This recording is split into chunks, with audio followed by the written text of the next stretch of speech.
I'm Emma Pybus, and I decided to do my project presentation on the Immersive Monet and the Impressionists exhibit in Chicago, Illinois. So, immersive art is very important because it allows the viewer to become an active participant in the artwork rather than simply observing it from a distance.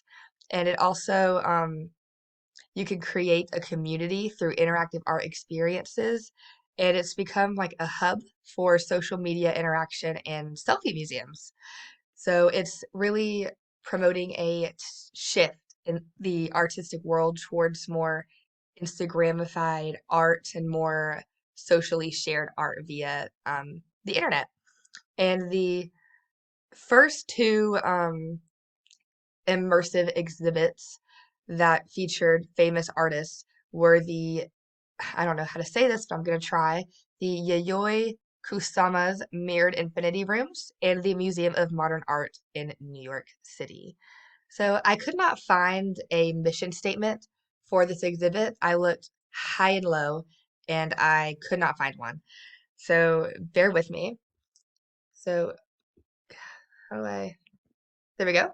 This is the exterior of the building. It is located in the Germania Club building in downtown Chicago. The architect is W. August Fielder. He was actually a German immigrant and the founder of the club that this building is was built for. So the reason this club was actually started was brought around by the death of Abraham Lincoln, and it had a significant existence on one of the primary German American cultural institutions until around 1985. And it was replaced with the Glory of Germania, which was the club's artistic focal point. And then the Glory of Germania is a huge component in German American culture, and it is a fascinating reminder of the 1893 World's Fair. So first, I have this picture that I took while I was there. It is the dance studio from 1878 by Edgar Degas. It depicts a behind-the-scenes view of a ballet rehearsal. Um, I said 1878 because I saw that, but I also saw around 1873 to 1876. So I guess no one's really positive. But Degas is a very popular, renowned Impressionist painter who was very fascinated by the world of ballet, and he wanted to capture the elegance of the dancers on stage, but also their hard work that they displayed behind the scenes and while in training.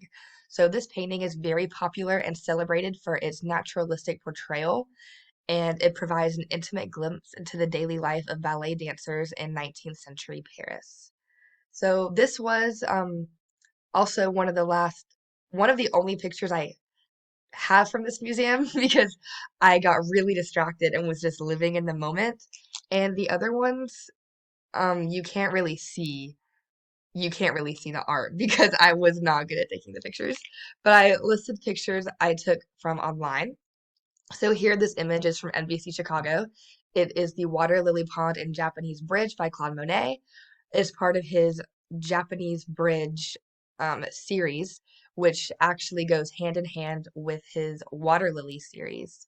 So the Japanese Bridge is a series of paintings with a wooden footbridge that goes over the lily pond in his, I think it's pronounced Giverny Garden, but he was so fascinated by this garden that he created hundreds of paintings inspired by this garden. Like there are over 250 paintings in total in this series.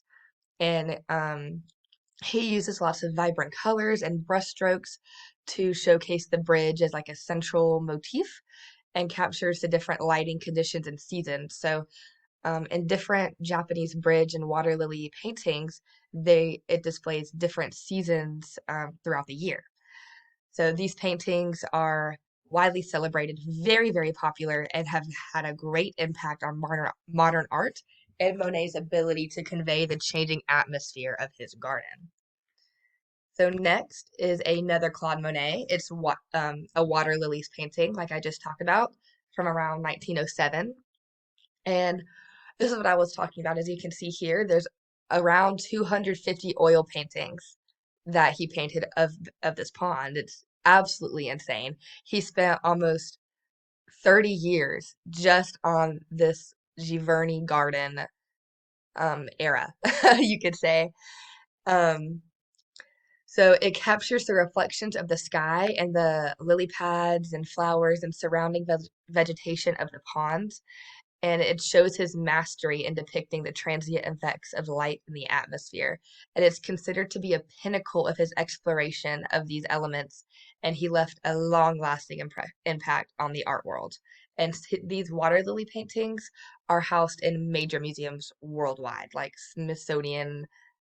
Actually, probably not Smithsonian. That was just the first museum that came to mind. Um, so next is another painting by Claude Monet, which is from the Monet exhibit in Chicago. I have a picture of this painting, but it is not very good. So I decided to upload one from their website that I found. So The Woman with the Parasol is a series, another series by Monet, where he paints his wife, Camille, holding a parasol, and he usually also paints his son, Jean. So one of his most popular ones, or most well known, is Woman with a Parasol, Madame Monet and Her Son.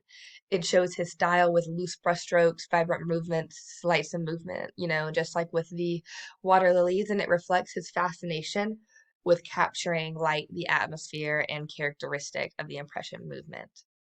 So these are my sources. So for this one, um, the first one you see that it's from the Van Gogh exhibit, but the immersive Van Gogh exhibit was also held in this building. So that is why it says host Van Gogh exhibit. And then I have these listed. I wasn't quite sure how to do the source for myself. I looked it up, and that is the best I could do. Some more sources, and then the bibliography of my sources. So I hope you all learned a great deal. I hope that made sense and I wasn't too all over the place.